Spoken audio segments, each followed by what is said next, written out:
आज ना छान चहामध्ये पोहे टाकून नाश्ता केला.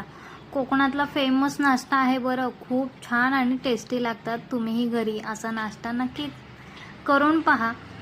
जेवण झाल्यानंतर ना रात्री मी सकाळी तांदूळ आणि डाळ भिजत टाकलेली ती छान वाटून घेते. दुसऱ्या दिवशी इडली किंवा चॉईसनुसार डोसा वगैरे बनवता येईल. छान वाटून घेतलेला आहे. इडल्यांचं पीठ घरीच बनवते मी आणि छान फुगलेलं आहे पीठ, पाहू शकता. खूप छान फुगले. इतर गोष्टी काहीही वेगळं करत नाही मी. फक्त डाळ आणि तांदूळ व्यवस्थित भिजत घालते आणि डोसे केलेत.